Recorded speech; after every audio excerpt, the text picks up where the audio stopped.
Assalamualaikum warahmatullahi wabarakatuh. Salam sejahtera untuk kita semua. Om Swastiastu, Namo Buddhaya, salam kebajikan. Selamat siang, sahabat IDI Batam. Kita berjumpa kembali dalam podcast IDI Batam. Pada hari ini kita akan membahas mengenai visi dan misi calon ketua IDI Batam periode 2022-2025. Di hadapan saya sudah hadir Dr. Indrayanti SPA. Selamat siang, Dok. Selamat siang, Dr. Made. Salam sehat selalu. Kabar baik, Dok? Alhamdulillah. Ya, Dok, mudah-mudahan ya. Amin, Dok. Ya, mungkin sebagian besar ya anggota IDI Batam sudah mengenal beliau karena beliau adalah ketua IDI Batam periode 2018-2021. Tapi mungkin ada yang belum mengenal juga. Maka untuk itu saya akan mempersilakan nanti Dr. Yanti untuk perkenalkan diri terlebih dahulu. Silakan, Dok, waktu dan tempat kami persilakan. Silakan. Terima kasih, Dr. Made. Baiklah, pertama-tama saya ingin memperkenalkan kembali nama Dr. Indrayanti. Saya spesialis anak dan saat ini kalau tanggal lahir sih sudah cukup matang. Saya sudah berada di Batam lebih kurang 21 tahun, jalan 22 tahun. Saya sudah menikah dan kebetulan juga suami saya anggota IDI Batam dan saya mempunyai 3 orang anak yang sudah dewasa semuanya. Kemudian pendidikan, ya saya ini adalah putra daerah Riau ya. Saya sejak SD sampai SMA sekolah di Riau dan ketika saya kuliah saya hijrah ke Jakarta. Saya menyelesaikan pendidikan dokter umum di Fakultas Kedokteran Universitas Indonesia.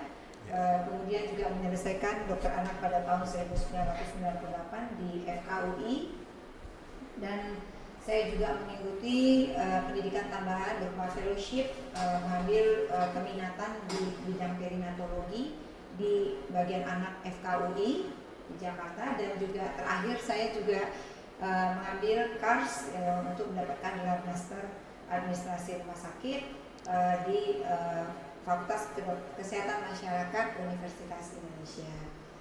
Di dalam perjalanan karir saya sangat aktif dan banyak mengikuti pelatihan-pelatihan baik tingkat nasional maupun internasional dan tentunya lebih banyak di bidang kesehatan anak terfokus pada subdivisi perinatologi dan saya juga sudah menjadi fasilitator dan pelatih tingkat nasional untuk di bidang perinatologi dan juga tumbuh kembang anak. Banyak juga pelatihan-pelatihan yang saya aktif mengajar baik di Kepri maupun di luar Kepri dan bahkan beberapa kali pernah menjadi pembicara pada kegiatan ilmiah nasional. Kemudian di organisasi, mungkin sebelum organisasi kita pekerjaan dulu ya, Dok. Ya, Dok. Saya bekerja mulai dari lulus dokter. Saya bekerja di Rumah Sakit Umum di Dili, Dok, Timur ketika itu masih di Indonesia. Jauh, Dok ya? Jauh. Kemudian saya kembali ke RSM untuk mengikuti pendidikan spesialis dan sesudah selesai saya masih beredar di Jakarta dan akhirnya mendarat di Depok, yaitu di Rumah Sakit Bakti Yuda Depok sambil menunggu penempatan dan akhirnya saya masuk ke Batam pada tahun 2000. Semenjak 2000 saya pertama-tama bekerja di Rumah Sakit Otorita Batam sampai tahun 2015 akhir ya. Untuk selanjutnya saya berkiprah di Rumah Sakit Agroglos dan Rumah Sakit Gria Medica sebagai dokter spesialis anak. Di dalam pekerjaan ketika saya masih di Rumah Sakit Otorita Batam, saya juga terlibat di struktural, pernah menjabat sebagai wadir pelayanan medik dan pernah menjadi PLT Direktur Rumah Sakit Otorita Batam. Nah, di bidang organisasi saya memang aktif semenjak sekolah di SD, SMP, SMA selalu ikut kegiatan dan di FKUI saya pun juga aktif di senat mahasiswa maupun kegiatan yang lainnya. Di Batam saya pernah menjabat 2 periode sebagai Ketua Ikatan Dokter Anak Indonesia (KEPRI) dan juga menjadi pengurus di IDI wilayah KEPRI maupun IDI cabang Batam, dan saya juga menjadi Ketua Perinasia Kepulauan Riau mulai dari didirikan 2016 sampai sekarang, dan sekarang masih menjabat sebagai Ketua IDI cabang Batam. Itu organisasi ya. Dan saat ini saya juga menjadi anggota atau ketua di bidang kesehatan dan rumah sakit dalam tim tenaga ahli RSBP Batam. Dan saya juga sebagai ketua tim kendali mutu kendali biaya BPJS Kota Batam. Mungkin itu barangkali yang bisa saya sampaikan sedikit mengenai diri saya dan kesibukan yang ada saat ini saya lakukan. Ya. Itu Dr. Made. Ya, baik Dok, makasih luar biasa ya pengalaman pekerjaan dan organisasi dari Dr. Rianti ini ya. Baik Dok, sebelum kita lanjutkan, izinkan saya menyampaikan sebuah pantun. Pergi ke pantai mencari ketam, pergi ke kebun memetik pepaya. Mari kita simak visi dan misi calon ketua IDI Batam dengan harapan semoga kedepannya IDI semakin berjaya. Dr. Rianti, saya persilakan mungkin untuk bisa menyampaikan visi dan misinya Dok ya, sebagai calon ketua IDI Batam periode 2022-2025. Ya, silakan Dok. Ya. Baik, jika nanti saya menjadi ketua, saya mempunyai visi dan misi.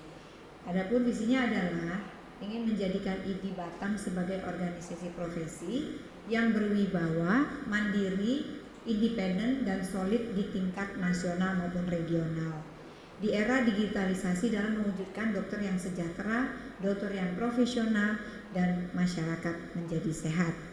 Adapun misinya adalah pertama itu mewujudkan dokter Indonesia yang semakin profesional di era globalisasi melalui perbaikan kualitas, kemudahan, dan akses. Pendidikan dan penegakan etika kedokteran. Menjadikan IDI Batam sebagai wadah bagi anggota untuk berkreasi dan beraktivitas untuk menyehatkan masyarakat. Kemudian selanjutnya adalah kita harus menjaga hubungan baik ya. Jadi antara IDI cabang dengan IDI wilayah beserta cabang-cabang lain yang ada di wilayahnya juga menjalin hubungan baik dengan PBID atau IDI pusat. Nah, tentu ini akan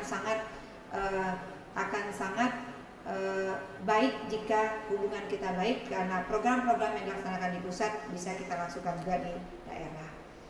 Kemudian kita harus juga menjaga hubungan baik antar lintas sektor pemerintah maupun swasta. Ini jelas sekali Dok kaitannya, terutama ya kalau IDI kita dalam rangka pengurusan surat izin praktek aja. Kita berhubungan dengan pemerintah, kita berhubungan dengan badan-badan yang terkait perizinan. Nah, ini kita harus menjaga hubungan baik ini karena di dalam legalitas seorang dokter tidak lepas dari masalah perizinan. Nah, itu akan mempersulit apabila kita tidak punya hubungan yang baik. Dan selanjutnya kita akan mengembangkan sistem informasi di media-media yang ada di saat ini ya, media-media sosial. Tentunya media sosial yang kita gunakan di sini adalah untuk kebaikan, di mana kita bisa mencerdaskan masyarakat, kita bisa menjalin komunikasi yang baik dengan sesama anggota, dan kita bisa sharing pengalaman sehingga kita di dalam menjalankan tugas profesi kita selalu menjaga martabat dan mutu kita. Selanjutnya itu kita akan meningkatkan ya, IDI ini akan meningkatkan pelayanan dalam setiap keperluan keanggotaan. Nah, ini sangat penting Dok. Jadi di dalam menjalankan tugas profesi, anggota ini sangat membutuhkan banyak hal ya, apakah itu masalah dokumentasi, masalah update ilmu dan lain sebagainya. IDI inilah yang akan menjadi wadahnya Dok, akan memfasilitasi supaya bagaimana anggota itu bisa mengupdate keilmuan, keahlian dengan baik sehingga tidak terputus nantinya untuk bisa melaksanakan tugas keprofesiannya. Dan dengan IDI kita harapkan ke depan juga menjadi akses Dok untuk membantu mencarikan lowongan pekerjaan buat anggotanya. Nah, ini perlu sekali karena kita anggota semakin hari semakin banyak ya, dan kemudian fasilitas kesehatan juga semakin banyak. Nah, di IDI inilah tempatnya kita bisa membantu para anggota untuk memilih nanti kira-kira tepatnya anggota tersebut di mana, sehingga semua bisa melakukan tugas-tugasnya dengan baik, dengan senang hati dok, dan merasakan bahwa IDI ini adalah rumahnya, sehingga bisa maju bersama. Jadi itulah kira-kira gambarannya visi misi yang akan kami tawarkan kepada semua anggota, supaya anggota ini bisa juga ikut terlibat. Tapi satu hal yang ingin saya sampaikan, bahwa visi misi ini tidak akan ada artinya apabila kita tidak bisa menjalankan secara bersama-sama. Karena saya selalu yakin tidak ada satupun ketua yang akan berhasil meskipun dia pintar tanpa melibatkan anggotanya. Dan untuk itu saya tanamkan dan saya curahkan di dalam visi misi ini. Dengan kebersamaan kita pasti bisa mengatasi apapun kesulitan yang kita hadapi. Mungkin gitu Dr. Madi barangkali. Ya, baik dok. Ya, luar biasa ya para sahabat IDI ya. Tadi Dr. Yati sudah menyampaikan visi misinya. Nah, sebelumnya saya sampaikan apresiasi juga ya kepada panitia Muscap IDI, karena baru pertama kali ini ya, artinya visi misi itu bisa dibahas secara detail. Kalau Muscap sebelumnya mungkin visi misi itu hanya dibahas secara superficial saja ya, jadi kita berikan apresiasi ya kepada panitia Muscap IDI. Baik dok, saya lanjutkan dok. Tadi dokter kan menyampaikan tentang isu kesejahteraan ya dok ya. Di satu sisi kita sadari juga dok, ada disparitas ya yang sangat tajam ya antara penghasilan dokter, terutama dokter umum dan spesialis. Ada dokter umum yang penghasilannya mungkin baru sekitar 2 jutaan dok per bulan, ada spesialis yang mungkin 1 M per bulan dok. Kira-kira dok ke depannya nih, kalau dokter sebagai ketua IDI kembali dok ya, itu kira-kira apa kiat dokter untuk menjembatani hal tersebut dok? Ya silakan. Ya. Baik, ini memang terima kasih ya Dr. Made. Ini pertanyaannya bagus banget dan penting menurut saya, karena memang kita tahu ya, dan kita nggak bisa tutup mata. Di Batam saat ini kita tahu, tadi Dr. Made bilang ada yang hanya 2 juta. Jadi itu jauh di bawah standar kesejahteraan. Jadi begini, di dalam mengatasi masalah ini kita memang harus melakukan pendekatan ya dengan badan-badan atau unit pemberi kerja dok. Ya, kita harus menyampaikan kenapa bahwa anggota IDI itu harus diberikan imbalan yang layak. Kita tahu bagaimana sekolahnya, bagaimana cara kerjanya, bagaimana biaya selama sekolah. Begitu kerja yang ditawarkan, ini mungkin dokter umum yang lebih dok ya. Untuk teman-teman dokter umum, kita akan melakukan pendekatan dengan pemberi kerja seperti apa yang pernah dilakukan oleh profesi lain ya dok ya. Mungkin rencananya saya kita harus menyepakati berapa minimal fee ya, minimal income yang bisa dan layak dibawa oleh seorang dokter umum ya pada satu tempat kerja ya dok. Nah, di sini masalah yang karena kita udah menjalani di IDI ini beberapa lama dok, kita sudah mengidentifikasi masalah dan kita sudah tahu kira-kira apa langkah-langkah yang ke siapa dulu. Tentu contohnya ke pemilik pemberi kerja misalnya dok ya. Nah, kita harus melakukan pendekatan kenapa dokter itu pantas dan layak dibayar lebih daripada yang sekarang ini. Ya, artinya dok ada standar minimal lah dok. Iya dok, seperti itu ya. Harus ada standar minimal di satu tempat kerja. Dokter itu berapa dia take home pay-nya dok. Jadi mungkin kita nggak bicara gaji lah, take home pay yang pantas. Kita di situ kita lihat seberapa kita, bukan masalah penghargaan secara rupiah tidak, tapi penghargaan kepada profesi kita dok.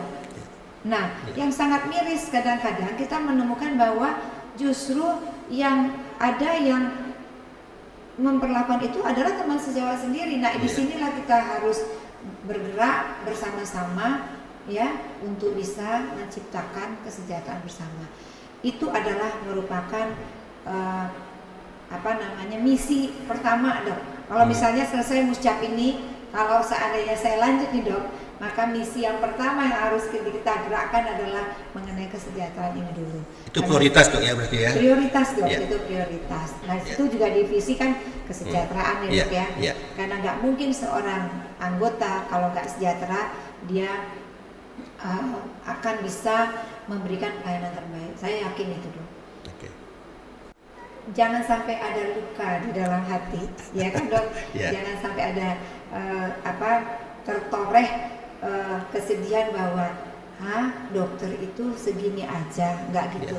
Ya. Kita harus bangga menjadi seorang dokter karena kita tugasnya mulia sekali dan IDI akan berusaha keras bersama stakeholder yang lain untuk bisa meningkatkan penghasilan ini dok. Oke. Ya, dok. Ya, baik Dokter Yati, terima kasih ya atas penjelasannya. Terus dok, yang kemudian mau kita tanyakan juga dok, ini mengenai masalah soliditas IDI. Ya. Nah, selama ini kan kita tahu juga dok, dengan adanya perbedaan pandangan politik dok ya di antara teman sejawat kita, itu menimbulkan semacam ketidaksolidan di dalam tubuh IDI. Ya. Nah, kira-kira dok, ke depannya untuk menyikapi hal seperti tersebut, kira-kira dok sebagai nanti dokter sebagai ketua IDI ya, calon ketua IDI, kira-kira apa dok pandangan dokter mengenai hal tersebut? Waduh, Ya. ini PR besar. Ya. Ini PR besar. Ya, ya. Baik dokter, jadi solidaritas, solidnya anggota IDI itu Ya. modal utama. Ya. Dan saya akui bahwa ini wajar. Ada beberapa perbedaan di dalam keanggotaan sehingga mengakibatkan anggota itu ada kelompok-kelompok. Ya. Ini harus kita tebas. Kenapa? Karena IDI ini belum disadari sepenuhnya bahwa ini rumah kita, Ya. gitu. Ya. Dan satu lagi, saya rasa bahwa kita semua belum menyentuh, belum memasukkan ke dalam hati kita yang paling dalam bahwa memang kita ini adalah sesuai dengan sumpah kita saudara kandung. Ya. Ini mulai tertinggal. Hmm. Kenapa itu terjadi? Nah, umumnya itu terjadi karena masalah ya tadi itu pekerjaan kita yang begitu padat, kemudian akhirnya kita tidak sempat memikirkan yang lain-lain. Kemudian juga adanya usaha-usaha untuk pengelompokan yang harus kita lebur. Ketika kita sudah sampai di IDI cabang Batam, maka kita adalah menjadi IDI, bukan kita menjadi IDI cabang fakultas kedokteran mana, bukan menjadi cabang fakultas kedokteran A, B, C. Itu lebur. Untuk Rioni boleh, Rioni FK mana, FKA, FKB, FKC boleh dong. Tapi ketika kita bicara mengenai organ IDI itu sendiri, kita jadi satu. Mau dari manapun kita asalnya, dari Sumatera Barat, dari Medan, dari Jakarta, dari Papua sekalipun, di sini kita IDI. Gak ada lagi pengelompokan situ itu, supaya kita bisa berbicara mengenai kemajuan ke depannya. Nyawanya harus satu dok ketika di sini. Tinggalkan perbedaan itu dulu untuk urusan IDI, tetapi ketika mau reuni silakan seperti itu. Nah, isu-isu yang seperti ini seringkali menjadi bibit untuk memecah belah kita dok. Ini sangat disayangkan. Bahkan itu akhirnya menetap dan membuat kita memang jadi benar-benar terpecah belah yang kita buat sendiri. Nah, kedepannya saya ingin kita terus, ini sebetulnya udah mulai sih dok, tapi saya ingin kita terus di sini memikirkan apa yang kita bisa buat untuk kebaikan kita bersama, bukan sekelompok lagi. Itu tadi dok. Dan yang kedua, apakah tadi dokter ngomong sampai berpolitik? Berpolitik itu perlu. Berpolitik itu tidak identik dengan partai kan dok? Iya kan? Di dalam kita berorganisasi, di dalam kita membesarkan IDI, di dalam kita mencapai visi misi kita, di dalam kita menggerakkan organisasi kita harus berpolitik supaya efektif, efisien. Apa yang kita inginkan, kita angan-angankan itu bisa tercapai. Solid adalah modal utama. Tidak mungkin kita bisa maju kalau kita tidak solid. Itu jadi kita harus beriringan tangan dok. Jadi saya juga berharap di dalam muscap ini tidak seperti pemilihan-pemilihan pimpinan daerah dan sebagainya dok ya. Boleh sih kita berbeda, tetapi berbeda di dalam koridor yang positif, tidak apa-apa. Tapi ketika kita sudah selesai, kita harus berdamai dan kita harus bersatu. Ya. Oke, baik Dr. Yanti ya. Berikutnya dok, ya, jadi memang saya dapat juga masukan dok, karena memang sebelum podcast ini saya minta masukan nih dari teman-teman kira-kira apa yang bisa disampaikan nanti. Nah satu dok, ini dari rumah sakit, ya banyak teman-teman di rumah sakit itu menanyakan, kadang-kadang rumah sakit kan perlu tenaga dokter spesialis ya dok, tapi tanda kutip dok ya, kadang-kadang spesialis yang mau masuk rumah sakit itu tanda kutip dihambat dok oleh mungkin perhimpunan dan sebagainya. Nah sebagai ketua ID dok, kira-kira bagaimana menyikapi hal seperti itu? Ya. Baik. Ya. Ini memang masalah ya, walaupun ini oknum sih dok sebetulnya. Tetapi di ID ini itu yang saya bilang, ID adalah rumah kita. Di sini kita selesaikan masalah kita. Jadi adanya isu hambatan kedatangan teman sejawat baru itu mestinya ya itu di semua daerah terjadi sih dok. Tetapi itu bisa kita selesaikan dengan baik-baik dan ini adalah harus menjadi fasilitator dalam perdamaian ini dok. Dan kita sudah menjalankan beberapa. Mudah-mudahan di dalam kita melakukan pada saat krip dan lain sebagainya itu kita bisa meluruskan ini semua. Dan itu sebabnya ketika ada rumah sakit yang mengalami kendala ini harus berkoordinasi dengan ID. Kita bersama-sama karena ID yang akan mengisi perannya di rumah sakit itu adalah anggota-anggota kita kan dok. Jadi kita disinilah nanti akan mencari jalan keluarnya bersama-sama. Dan saya yakin kok dok, kalau misalnya mulai dari ID-nya, ketuanya, pengurusnya sudah mempunyai pemahaman yang sama dan rumah sakitnya juga membutuhkan, pasti kita akan bisa enak nanti ke depan membantu. Jika ada rumah sakit yang ada kesulitan, apalagi itu bersinggungan dengan masalah etika dok, disinilah kita selesaikan. Gitu dok. Jadi tetap perlu komunikasi ya dok ya. Harus. Oke dok. Terus berikutnya dok, ini mengenai pelindungan hukum ya. Kira-kira dok, bagaimana sikap dokter nanti sebagai ketua ini kalau misalnya dok, ini ada mungkin sengketa medis yang melibatkan dokter yang memang dia tidak memenuhi standar profesinya dok. Ya tidak memenuhi standar profesinya ini. Ya tapi dia tersandung sengketa medis. Nah kira-kira bagaimana dok? Karena kan di ada namanya BP2A dan sebagainya dok. Ya silakan dok. Baik dokter Made. Kayak ujian nih.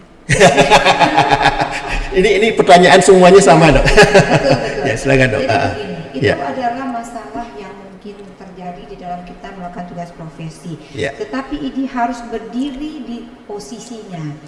Kita lihat ID ini adalah organisasi profesi dan kita lihat lagi itu permasalahannya apa.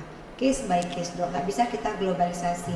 Yang pertama harus kita selesaikan, kita apabila itu menyangkut mengenai standar profesi dokter, maka ID harus 100% mulai dari awal membantu, mendampingi, menyelesaikan dan memudahkan anggota inilah dalam proses penyelesaiannya. Harus berperan dengan badan-badan yang ada di ID. Nah, yang kedua kita lihat, kalau itu tadi kan masalah dalam terkait menjalankan tugas profesi. Yang kedua, kita harus pisahkan masalah lain yang tidak merupakan tugas profesi. Misalnya masalah pribadi, contohnya supaya bisa dapat gambaran. Contohnya masalah hutang piutang dengan pihak lain. Nah ini kan sebetulnya tidak ada hubungan dengan tugas profesi. Tapi ID sering terkena dampak dari itu semua. Mungkin juga di tempat yang bersangkutan berhutang itu kena dampak. Nah sehingga ID akan di situ bisa membantu, tetapi tidak sebagai yang utama, artinya beda dengan kasus tadi. Nah, masalah misalnya terkait dengan masalah asusila contohnya. Nah, ini kan murni masalah pribadi, tidak berhubungan dengan tugas profesi. Walaupun kadang-kadang bisa saja terjadi pada saat bertugas. Ya. Nah, disitulah porsinya ID itu menyesuaikan. Ya. Tetapi apapun yang menjadi masalah anggota, sebetulnya saya pribadi kita harus bantu, tapi porsinya kita harus menempatkan secara proporsional. Itu sih Dok. Jadi nggak semua harus kita selesaikan di ID, tetapi kita lihat porsi ID di mana dalam hal kasus ini. Jadi proporsional, Dok. Tapi bantu. Tetap bantu Dok ya. Oke, baik Dok, terima kasih. Nah, ini pertanyaan terakhir nih Dok. Tadi dokter sampaikan juga di visi misi dokter tentang masalah kolaborasi Dok ya. Jadi memang kita akan membutuhkan artinya pihak lain Dok ya untuk bisa mewujudkan visi dan misi dari ID ini. Nah, salah satunya Dok, ini kan masalah regulasi dari pemerintah setempat. Nah, banyak teman-teman mengeluhkan Dok sekarang ini, istri dokter umum Dok ya. Dokter umum ini sekarang harus praktek di ruku Dok, tidak boleh di rumah. Ya, harus di ruku prakteknya. Persyaratannya seperti itu. Nah, tentu ini memberatkan dokter umum kita. Nah, menghadapi regulasi seperti itu Dok, kira-kira bagaimana sikap ID ke depannya Dok? Seperti itu. Baik, terima kasih Dokter atas pertanyaannya. Jadi memang regulasi itu pertama harus kita sikapi dengan proporsional juga ya Dok ya. Jadi kita lihat peraturan-peraturan yang dikeluarkan di tempat kita bertugas itu apakah memang ada dasarnya atau tidak, masuk akal atau tidak. Disinilah kita memang berargumentasi. Sayangnya memang beberapa peraturan itu tidak melibatkan ID di dalam proses pembuatan. Tahu-tahu kita udah keluar ya Dok ya. Nah, contoh yang kasus Dokter Made sampaikan tadi, bahwa praktek itu nggak boleh lagi di rumah. Padahal dari zaman dulu ya Dok, dokter itu banyak yang praktek di rumah. Itu banyak keuntungannya sebetulnya. Adalah ya pertama penghematan arus sewa karena ada keterbatasan. Kemudian untuk dokternya juga lebih nyaman karena tidak harus keluar rumah ya. Jadi banyak positifnya. Tetapi peraturan ini kita harus tanyakan siapa dulu yang ngeluarin dan apa alasan ngeluarin, karena kita tidak ikut di dalam proses pembuatannya. Kemudian disitulah kita kasih gambaran bagaimana sebaiknya dan apa kita hitunglah manfaat positif negatifnya, untung ruginya tuh seperti apa sih peraturan itu. Kalau kira-kira tidak ada perbedaan ya kenapa harus seperti itu? Karena memang kadang-kadang saya sendiri merasakan kok Dok ya, banyak peraturan-peraturan yang memberatkan kita. Nah, di sini kita harus bersama-sama bergerak dan kita harus melakukan pendekatan persuasif, baik itu kepada pembuat kebijakan, kepada DPR-nya, kemudian kepada pemerintahnya ya Dok ya. Dan kita harus lebih agresif ya, menurut saya agresif dan aktif untuk berkoordinasi. Memang kadang-kadang memang penguasa agak sulit ya Dok ya. Tapi saya yakin ke depannya kita sudah punya ibaratnya tokoh-tokoh yang bisa untuk menghubungkan ini sehingga kita itu kaitannya dengan kesejahteraan juga ya, sehingga kita bisa memudahkan anggota kita di dalam menjalankan tugas profesi, baik secara harus bekerja di suatu instansi maupun secara pribadi. Karena sampai sekarang izin untuk praktek pribadi pun, mandiri pun masih ada, hanya masalah tempat yang dipermasalahkan ya Dok ya. Ya tentu yang membuat peraturan ada dasarnya, tapi nanti harus kita konfirmasi dulu Dok. Oke. Ya, baik Dokter Yanti, terima kasih atas penjelasannya. Mungkin yang terakhir saya minta Dokter Yanti bisa memberikan closing statement pada sahabat ini semua ya untuk menghadapi Muscap di Batam tanggal 22 Mei nanti. Ya, silakan Dok. Baik, terima kasih Dokter Made, sahabat ID yang baik hati dan yang saya sayangi, karena kita kan saudara kandung ya. Jadi dalam waktu yang tidak terlalu lama lagi kita akan menghadapi ataupun melaksanakan Muscap yang merupakan pesta demokrasinya ID dan merupakan musyawarah yang mempunyai tingkat tertinggi dalam organisasi ID ya.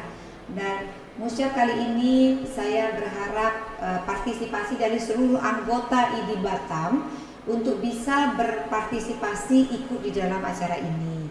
Ya, karena ini adalah organisasi kita yang harus membesarkannya, kita harus menggembirakannya dan kita yang harus juga menghasilkan keputusan-keputusan yang menguntungkan untuk kita tentunya demi kebaikan kita bersama. Damai, bersama-sama dan gembira adalah yang harus kita capai pada Muscap kali ini. Adanya kemajuan teknologi pun harus ikut di dalam mempercantik acara kita. Semoga para sahabat IDI bisa ikut berpartisipasi dan sampai jumpa di Muscap 2022. Ya, terima kasih Dr. Yanti. Baik sahabat IDI Batam, demikian podcast kita pada siang hari ini. Sebelum ditutup, izinkan saya menyampaikan sebuah pantun. Ada ruangan, ada sekat, ada yang cair, ada yang padat. Muscap IDI semakin dekat, pilihlah pemimpin yang memberikan banyak manfaat. Ya, terima kasih atas perhatiannya, selamat siang.